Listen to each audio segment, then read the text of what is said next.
Bonjour mes chers élèves, comment allez-vous? J'espère que vous allez bien et que vous êtes en bonne santé. Bienvenue dans cette nouvelle vidéo destinée aux élèves de la 3e année collégiale à Emmanuel Passerelle. Alors aujourd'hui, on va commencer la 6e période intitulée La nouvelle policière.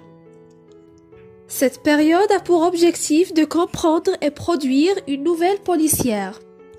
Mais dans cette vidéo, je vous invite mes chers élèves à découvrir ensemble la structure de la nouvelle policière à travers une leçon de lecture qui a pour objectif de dégager la structure de la nouvelle policière. Alors, vous êtes prêts? Allons-y! La nouvelle policière, ou ce qu'on appelle le récit policier, est un texte narratif dans lequel une énigme, meurtre, vol, etc. doit être résolue. Dans le cadre de cette énigme, une enquête est ouverte et menée par un détective ou un inspecteur qui doit l'élucider. En bref, elle commence par un délit et se construit autour de l'enquête menée par un détective qui doit élucider le méfait et appréhender le coupable.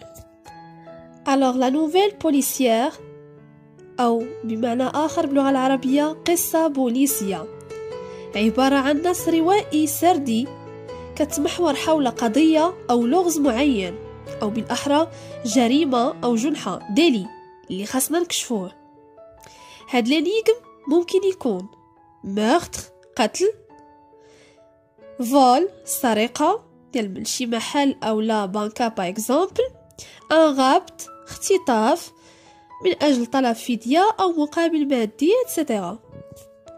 من بعد كيتم فتح التحقيق اللي هو لونكيت من طرف المحقق لو ديتكتيف أو لا الانسبكتور مفتش الشرطة.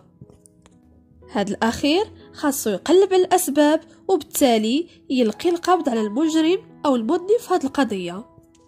Alors كنتمنى تكونوا دابا خديتوا واحد الفكرة قبلية على لا نوفيل بوليسيير. Maintenant prenez vos livrets, la page 106. Observez attentivement les couvertures de ces romans, puis répondez aux questions suivantes. La première question, complétez le tableau suivant. L'auteur et le titre. Alors, l'auteur du premier roman, il s'appelle Ray Bradbury. Le titre, Chroniques martiennes. Le deuxième roman, son auteur c'est Robert Louis Stevenson. Le titre, c'est L'île au trésor. Le troisième roman, l'auteur c'est Agatha Christie.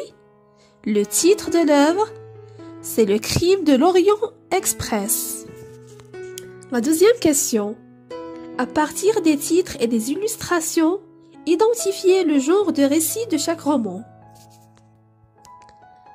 Chroniques martiennes est un roman de science-fiction. L'île au trésor est un roman d'aventure. Le crime de l'Orient Express est un roman policier. Prenez maintenant les pages suivantes, 107 et 108. Avant de lire le texte, on va répondre aux questions de compréhension de la page 108. Je comprends. La première question, que représente l'image? Alors l'image représente la main d'une personne portant un pistolet afin de tirer une balle. La deuxième question, quelle information nous apporte le titre sur l'événement et le temps? Le titre de ce texte, c'est Le crime de l'été. Alors l'événement, il s'agit bien sûr d'un crime. Le temps, c'est l'été. La troisième question, à partir de l'image et du titre, de quel genre de récit s'agit-il? Un récit policier, un récit d'aventure ou un récit de science-fiction? Cochez la bonne réponse. Je vous ai déjà expliqué au début de cette vidéo que la nouvelle policière comporte une énigme que l'enquêteur doit résoudre. Et à partir de l'image et du titre, Le crime de l'été, on peut dire que le genre de ce texte est un récit policier. Je lis maintenant le texte. Le crime de l'été. L'histoire se déroulait le 17 juillet 1998 à Plonéor-Lanverne dans le pays bigoudin. Comme chaque dimanche matin, j'allais chez mon ami Paul. C'était un jeune homme âgé d'une quarantaine d'années. Il était plutôt grand, mince, avec un visage maigre. J'arrivais chez lui aux environs de 11 heures. Tout était fermé. Je frappais à la porte, mais personne ne répondit. Je pensais qu'il est parti faire ses courses, donc je repassais vers 12 heures, mais rien à faire, personne ne répondait. Je vis un voisin de Paul. Je lui demandai s'il avait vu Paul aujourd'hui, mais il me répondit que non. Alors je me décidai à faire le tour de la maison. Soudain, je vis un carreau cassé. Je pénétrai dans la maison lorsque je vis Paul mort dans son fauteuil. Mon cœur battait très fort. Je me précipitai vers le téléphone pour appeler la gendarmerie. Au début d'après-midi, le médecin légiste de Pont-l'Abbé arriva sur les lieux du crime pour examiner le cadavre. Le commissaire Blanchard, chargé de l'enquête, sortit du mur la balle à l'aide d'une pince à épiler. Le criminel avait dû rater son premier tir, mais le deuxième, il ne l'avait pas loupé. Il s'agissait d'une balle de 22 longs rifles. J'accompagnai les policiers au commissariat. Ils trouvèrent le numéro de l'arme. Alors ils se précipitèrent dans leur voiture. Je leur demandai si je pouvais les accompagner. L'inspecteur me fit signe de prendre un gilet pare-balles. On alla faire une descente à la rue des œillets où habitait le suspect. Il y avait personne, mais on trouva 1 kilo de résine de cannabis dans sa chambre sous son lit. C'était ce genre de drogue qu'on vendait aux portes de certains collèges et lycées. Alors qu'on s'apprêtait à retourner au commissariat, une Mercedes immatriculée 1649 WG29 s'arrêta net devant la maison. On fit aussitôt demi-tour lorsque la voiture accéléra en direction de la voie express. Ainsi, la personne perdit le contrôle de son véhicule et s'encastra dans un poteau téléphonique. Heureusement, il n'était pas grièvement blessé et je pus l'arrêter. Le criminel a été condamné à 5 ans de prison ferme pour possession de drogue, délit de fuite et pour le meurtre prémédité de son beau-père. Tournez la page. On passe maintenant aux questions de la rubrique « Je développe et je réinvestis ». La première question précise la situation initiale, à savoir le temps, le lieu et les personnages. Je tiens à vous signaler que la situation initiale, c'est le début de l'histoire. Alors le temps, l'histoire se déroulait le 17 juillet 1998. Plus précisément, le dimanche matin. Le lieu, c'est à Plonéor-Lanverne dans le pays bigoudin. Et plus précisément dans la maison de Paul. C'est la scène du crime. Les personnages de cette histoire sont le narrateur, son ami Paul, le voisin de Paul, le médecin légiste, le commissaire Blanchard, les policiers et le criminel. La deuxième question. S'agit-il d'un cadre réel ou imaginaire? Cochez la bonne réponse. Tout simplement, il s'agit d'un cadre réel. C'est-à-dire que l'histoire se déroule dans un cadre réaliste et quotidien. La troisième question. Quel est l'événement inattendu? Ou plutôt, l'énigme à résoudre?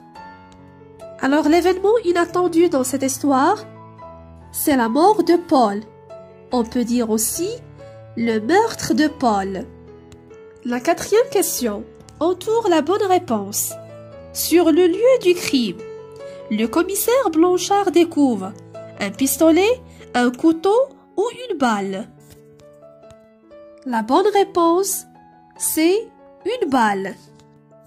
Le commissaire Blanchard, chargé de l'enquête, sortit du mur la balle à l'aide d'une pince à épiler.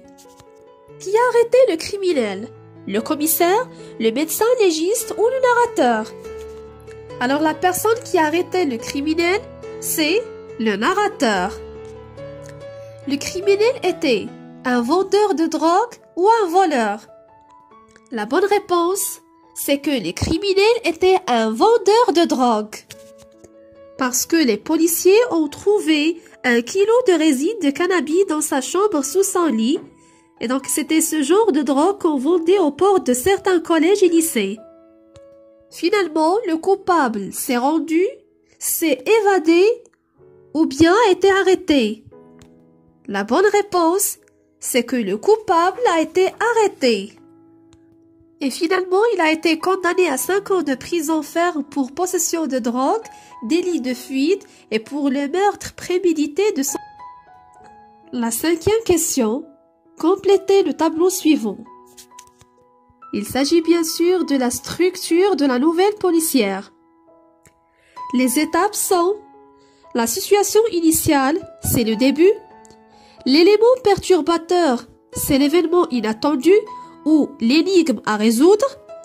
Les péripéties, un ensemble d'actions qui constituent le nœud de cette histoire.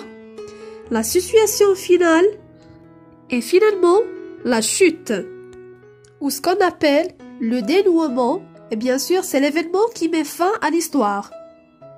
Maintenant on va essayer de dégager les parties de cette nouvelle. La situation initiale de comme chaque dimanche matin, le début du texte, jusqu'à faire le tour de la maison. Alors je me décidais à faire le tour de la maison. La deuxième étape, l'élément perturbateur. 2. Soudain, je vis un carreau cassé. Jusqu'à mort dans son fauteuil. Je vis Paul mort dans son fauteuil. La troisième étape, les péripéties. Je me précipitais vers le téléphone jusqu'à en direction de la voie express. Lorsque la voiture accéléra en direction de la voie express. La situation finale. 2. Ainsi la personne perdit le contrôle. Jusqu'à je pus l'arrêter. Il n'était pas grièvement blessé et je pus l'arrêter. Et finalement la chute. 2. Le criminel a été condamné à 5 ans de prison. Jusqu'à de son beau-père, la fin du texte. La dernière question, à ton avis, pourquoi Paul a-t-il été assassiné et quel serait le mobile du crime? Peut-être à cause de la drogue, et on peut dire aussi qu'il s'agit d'une vengeance par exemple. Je retiens. Complète par une chute finale, réaliste, fait divers, une énigme, des personnages. Alors le récit policier est fondé sur un fait divers. Vol, meurtre, disparition, etc. Il se déroule dans un cadre réaliste, quotidien. Il met en scène des personnages type victime, coupable, témoin, criminel, etc. Il comporte une énigme que l'enquêteur doit résoudre. Et finalement, il se termine par une chute finale. La deuxième partie. La nouvelle policière se compose de 4 étapes. Premièrement, la situation initiale. Le narrateur présente les personnages, le temps et le lieu. Elle se caractérise par le calme, la stabilité des événements. D'accord? La deuxième étape, c'est l'élément perturbateur ou ce qu'on appelle l'événement inattendu. C'est un événement qui perturbe le calme. La troisième étape, les péripéties. Ce sont des actions effectuées pour trouver une explication à l'événement et elles constituent le nœud de l'histoire ou de l'action. Et finalement, le dénouement, c'est l'événement qui met fin à l'histoire. Et voilà, j'espère que vous avez bien compris ce cours. Si vous avez des questions, n'hésitez pas de me contacter. Merci de votre attention. À bientôt.